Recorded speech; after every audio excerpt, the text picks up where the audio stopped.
Bon, ma dernière vidéo sur l'anime Marvel Spider-Man, qui est en description si vous ne l'avez pas encore vu, vous a plutôt plu, j'ai l'impression. Du coup, je me suis dit, il y a d'autres animés Spider-Man sur Disney+. Alors parlons-en. Et c'est comme ça qu'on arrive à Spider-Man Unlimited. Bon, comme d'hab, j'en attendais rien, j'ai pu regarder le truc dans l'optique de rentabiliser mon abonnement à Disney+.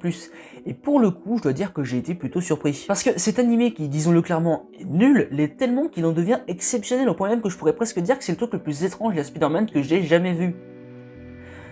En dehors évidemment du comics où Peter a un sperme radioactif et du coup il tue MJ sans faire exprès. Oui, c'est une vraie histoire.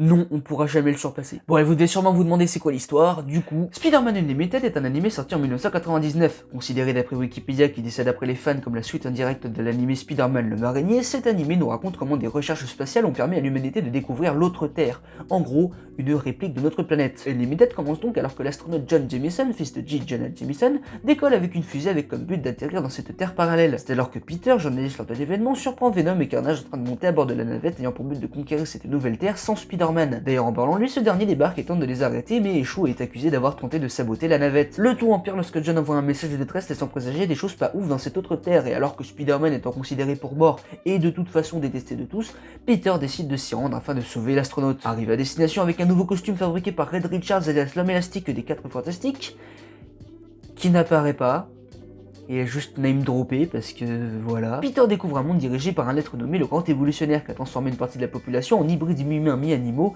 les Bestians, laissant le reste de l'humanité dans la pauvreté. Spidey rejoint alors les rebelles humains pour mettre fin au règne du Grand Évolutionnaire et au passage tenter de stopper Carnage et Venom qui ont leur propre plan. La série nous vend donc un monde avec une lutte entre les classes sociales, une humanité mourante et au milieu de tout ça Spider-Man qui à la base était venu sauver qu'un seul mec et va se retrouver à sauver toute une planète. C'est beau, non ? Non. En fait, le principe de base est pas con, parce que faire son histoire dans une toute nouvelle planète, ça permet de décupler les possibilités d'histoire qu'on peut raconter. Et on va pas se mentir, l'autre Terre dans laquelle débarque Spidey a des idées d'univers et d'histoire plutôt intéressantes. Et évidemment exploiter n'importe comment. C'est-à-dire que comme dans Ready Player One, l'univers, l'histoire de cette nouvelle planète sont expliqués de la façon la plus vague possible. Ce qui fait qu'en plus de pas trop accrocher personnellement à l'univers parce que c'est littéralement Spider-Man contre des armées de Furies, et non je vous expliquerai pas ce que c'est des Furies, on a encore plus de mal à le faire parce que cette autre Terre ne paraît pas tangible, pas réelle. Et oui, je sais que c'est un animé parlant d'un mec araignée et d'une terre parallèle, mais vous avez compris où je voulais en venir. Regardez, exemple flagrant de cette sous-exploitation d'univers.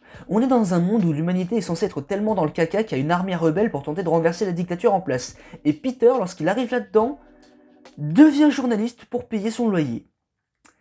Ouais, pareil, l'un des trucs qui font que Into the Spider-Verse est vachement bien et que cette série n'a pas tant compris, c'est la Terre parallèle qui fait qu'il y a des persos qu'on connaît bien qui ont des histoires différentes. Là, sur le principe, on va dire que c'est bon, puisqu'il y a des personnages comme le Bouffon Vert ou même le Vautour qui sont des justiciers dans cet univers et qui ont effectivement une histoire différente. Sauf que Spider-Man ne fait à aucun moment le lien entre ces versions-là et les versions qu'il connaît dans son univers. Genre, dans son monde, le Bouffon Vert et Vautour n'existent pas, mais Electro aussi, puisque c'est le seul dans tout l'animé à qui il va dire « Hé, il y en a un comme toi dans mon monde !» Donc déjà que l'univers de l'autre Terre est très vague, celui de base de Spidey l'est encore plus, ce qui fait qu'on a du mal à croire en cette histoire qui, au final, pourrait seulement être un gros trip sous acide tellement ça part loin dans la connerie. Et le pire c'est que maintenant que j'y pense c'est possible, parce que Spidey, juste avant l'ellipse des 6 mois qui mènent jusqu'à son arrivée en fusée sur l'autre Terre, est recouvert de débris et grièvement blessé dans un accident, donc peut-être que tout ça est réellement une hallucination. Hallucination faisant ressortir les pires côtés de Peter, car je suis désolé, c'est la seule justification à son comportement dans la série. Sérieusement, Peter dans Unlimited est un gros trou de balle complètement illogique. Genre dans un épisode, il en va presque à se fight avec les rebelles pour sauver un robot qui a pris conscience et donc fait comprendre un peu comme Captain America qu'on ne joue pas avec les vies. Ce qui de base est quand même ultra con, sachant qu'en faisant ça, eh bien il y a un des rebelles qui est en danger de mort. Mais pendant presque toute la saison, le gars n'arrête pas de dire que tu comprends, il veut pas aider les rebelles, que c'est pas son travail, que il veut absolument rentrer chez lui. En bref, tout le contraire d'un grand pouvoir implique de grandes responsabilités, phrase également présente dans l'animé s'il fallait encore vous convaincre que c'est pas parce qu'on l'a dit qu'elle est bien utilisée. Regardez, exemple parfait dans l'épisode 8, le Grand Évolutionnaire. C'est quoi ce nom, sérieux? Même sur Wikipédia, le mec s'appelle le maître de l'évolution et c'est tellement plus classe. Bref, le grand débile, pour résumer, empoisonne les os des humains afin de tous les tuer au bout de 10-20 ans, ce à quoi les rebelles lui répondent « On va t'empêcher de faire ça parce que tu veux buter plus de 7 milliards de personnes ». Oui, on va dire 7 milliards parce que toute la série se déroule dans une seule ville. On n'a aucune info sur la planète en elle-même. Ce à quoi Spider-Man répond « Je dois bien reconnaître une chose, plus je vous rencontre et plus je comprends votre désir de créer un nouvel ordre, mais je suis un solitaire. » Pardon? C'est bien, continue à toujours rester seul. Ignore les millions d'humains dont la vie est en jeu ici. Oui, merci, c'est juste de la logique. Oh, mais puisque tu le prends comme ça... On parle de millions, voire de milliards de vies. L'épisode d'avant, t'étais prêt à en sacrifier pour sauver un putain de robot? Non mais sérieux. Je me demande comment Karen a réussi à me convaincre. C'est sans doute parce qu'elle me rappelle Mary Jane. Mange tes morts, mec. Va bien les manger, ok? Sérieusement, dans cet animé, Peter et en général tous les personnages sont complètement débiles et te claquent des 180 degrés au niveau de leur motivation, c'est n'importe quoi. Genre là, Nick Fury dit à Spidey qu'il veut voler la fusée pour l'autre Terre, qu'il ne la prendra pas, qu'il faudra lui passer sur le corps, et puis en fait non. Bah non, évidemment. Bref, je vais pas m'attarder sur tous les détails de cet animé parce que honnêtement, il en vaut pas la peine et je risque de m'énerver pour pas grand chose. Mais pour ne pas vous faire croire que cet animé est de la grosse merde, même si au premier degré on n'est pas loin, il faut reconnaître que Spider-Man Unlimited a un charme indéniable. Charme majoritairement lié à son univers qui, même s'il est mal utilisé, est juste hilarant. Que ce soit les bestiaux qui sont des hommes animaux, sérieusement, Spider-Man contre un homme tigre. Un homme tigre! Ou encore le grand évolutionnaire qui, en plus d'avoir un nom ultra nul, est le méchant le plus claqué au sol du monde. Sérieux, le gars fourri à H24 a une origin story plus qu'incohérente puisqu'il vient d'une autre planète que l'autre Terre, mais il y a quand même une famille sur l'autre Terre. Donc c'est un humain? Bah non, puisqu'il vient d'une autre planète. Mais du coup, il peut se reproduire avec les humains? C'est pas expliqué dans la série. Et vu qu'il a créé les bestiaux grâce à des mélanges d'ADN, est-ce que c'est de là que vient sa famille? C'est pas expliqué non plus. Mais le mieux, je crois que c'est quand même quand le gars a des pouvoirs télépathiques qui lui sortent de nulle part parce qu'il faut enfin lui faire bouger ses fesses. Bref, encore une fois, au premier degré, c'est nul. Mais tout ça est rattrapé par le côté dessin animé du truc. Car dans un dessin animé ou même n'importe quel média vidéoludique, il y a d'un côté l'histoire et la mise en place de l'histoire. Et la mise en place de l'histoire de Unlimited est juste fantastique. Que ce soit son animation qui est plus que bancale, mais pour le coup ils ont une excuse vu que le truc a plus de 20 ans, pas comme un autre animé qui se reconnaîtra. Les designs des personnages qui alternent entre des trucs dignes de Mad Max ou même de Power Rangers, qui est d'ailleurs pris comme exemple vu que les plans sur la transformation de Spider-Man sont au moins utilisés une fois par épisode. Nouveau costume de Spidey qui est, d'après moi et Wikipédia, largement inspiré par le costume de Spider-Man 2099. Oh, c'est une version parallèle de Spider-Man, mais qui vient de l'année 2099. D'ailleurs, mention spéciale à la ville où se situe l'aventure, puisqu'on dirait qu'elle est tirée directement des comics du Spider-Man de Miguel O'Hara. C'est le nom du Spider-Man de 2099. Mais j'ai déjà dit Spider-Man 2099, donc faut pas le répéter, parce que c'est pas bien.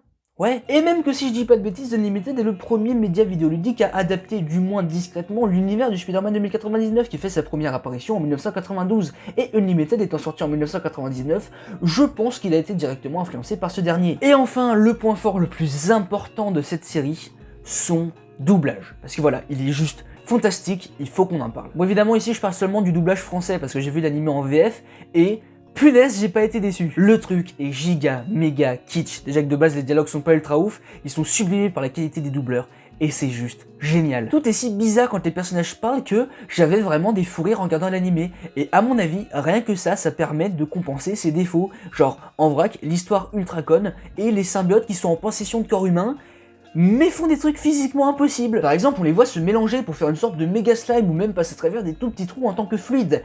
Alors que y a un corps humain à l'intérieur, en fait, c'est juste impossible. Ok, on s'en fout. Par contre, Venom qui est emprisonné par le Shield avec une camisole de force, c'est pas ultra con peut-être? Eh bah si. Et ça l'est tellement que ça en devient génial, au point même que je suis presque sûr que si Joueur du Grenier fait une vidéo sur le sujet, ça pourrait être hilarant. Bah c'est cool, demande-leur d'en faire une vidéo. C'est mort, c'est moi qui ai eu l'idée. Et s'il fait la vidéo, il va me piquer mes abonnés. Et donc tu vas coller des extraits de la série et de leurs vidéos pour faire genre qu'ils en ont vraiment parlé, c'est ça? Bah non, pas du tout, ça serait ultra immoral de ma part et pas forcément autorisé par YouTube. Ah c'est bon, YouTube autorise, c'est parti. Mais bon, cette époque nous a quand même donné des génériques et des séries mémorables, hein. Prenez le Spider-Man, Unlimited. très connu pour être une énorme source de mèmes sur le net. Mon sens du danger me prévient. Arrête de parler tout seul. Tiens. Arrête de parler tout seul. Ce rayon vert a pris le contrôle de la navette. Ta gueule! Ah mon dieu, je déteste cette série, quand les personnages passent leur temps à faire des monologues pour expliquer aux spectateurs ce qui se passe. Si à ça en plus tu rajoutes que la version française a été doublée par des acteurs à qui on a probablement volé leurs âmes. Mais qu'est-ce qui se passe? Regardez, on dirait un parachutiste. Ah oui, je le vois. Mais c'est Spider-Man. Qu'est-ce qu'il fait là-haut? Bon, j'entends du bruit derrière moi. Ah vous le sentez bien, hein, le danger et la panique dans ce dialogue là. Enfin bref, donc cette série cumule les tares en tout genre. Feu à volonté et visez bien. Est-ce qu'on peut avoir un truc plus stupide que ça? C'est inutile de résister. Tu ne réussiras pas à t'enfuir. C'est encore toi qui as déclenché cet incendie. Pourquoi est-ce que je demande toujours? Je suis venu ici parce que je cherchais quelque chose. J'avais fait un rêve. Le rêve de trouver un paradis. Une planète qui ne connaîtrait pas les tares qui ont gâché mon existence. Mais au lieu de trouver un nouvel Éden, j'ai trouvé le même enfer que j'avais essayé de fuir. J'ai dû en tirer la conclusion qui s'imposait. Si je voulais un paradis, ce serait à moi de le construire. Ah, ok, attends, c'est pas des explications ça, oh! Et personne ne nous empêchera de bientôt rejoindre l'autre terre et d'y imposer notre loi. C'est un méchant, est-ce que vous avez compris? C'est de la folie de vouloir lutter contre nous. Personne n'a encore réussi à nous battre. Oh, un tigre qui parle? Mais enfin, qui êtes-vous donc? Nous sommes les chevaliers de Vandagor. Je suis le... Champion régional de Beyblade, région Poitou-Charentes. Je m'appelle Loïc. Enfin voilà, c'était... Spider-Man Unlimited. C'était effectivement mieux dans mes souvenirs. Comme beaucoup de séries d'ailleurs. Bref, Spider-Man Unlimited c'est un animé ultra chelou, à la fois nul et pourtant drôle, et à la fois dans un univers mal exploité, mais qui de base a des idées intéressantes. Et le souci c'est qu'on voit ça maintenant qu'il est disponible sur Disney+, et donc d'un regard extérieur, ce qui fait qu'on peut possiblement l'aimer. Contrairement aux personnes qui l'ont découvert lors de sa sortie. En effet, d'après Wikipédia, les retours étaient pas ultra positifs, et ça, en plus d'être diffusé en même temps que le géant qui était Pokémon, et bah ça a achevé la série. Et ouais, Spider-Man Unlimited n'a que 13 épisodes, et ces 13 épisodes ne constituent pas une histoire terminée. Et c'est plutôt dommage. Car je dois dire que la fin de l'épisode 13 est vraiment stylée. On a enfin eu une confrontation avec le grand débile, les symbiotes sont enfin plus que des masses de ketchup vu qu'on voit enfin leurs hôtes qui sont peut-être gentils, et justement en parlant d'eux, leurs enfants parasites chelous sont libérés par erreur. Ce qui fait que possiblement pour la suite on aurait eu une armée rebelle avec Spider-Man, Eddie Brock, Cletus Cassidy et plein d'autres mondes contre le grand évolutionnaire et ses Furies, eux-mêmes contre des masses informes chelous symbiotiques, en bref, des trucs plutôt cool. Et qu'on n'aura jamais. Mais ça ne change rien en fait que les 13 épisodes qui sont disponibles sur Disney+, sont vraiment sympathiques à regarder si, évidemment, on fait abstraction de tous les défauts qu'il y a. Donc je vous recommande de regarder Spider-Man Unlimited. Un jour, si j'ai le temps et si je l'ai regardé, on parlera également de la saison 2 de Marvel Spider-Man et aussi de l'anime Ultimate Spider-Man, parce que voilà, il n'y aura jamais assez de Spider-Man dans notre vie. Comme dit dans la FAQ, si vous avez des idées de séries que je pourrais regarder en vidéo, genre pour faire une réaction à certains épisodes, eh bien donnez des noms de séries dans les commentaires. Et quant à moi, je vous dis à plus pour une prochaine vidéo. Allez regarder Spider-Man Unlimited, donc à plus!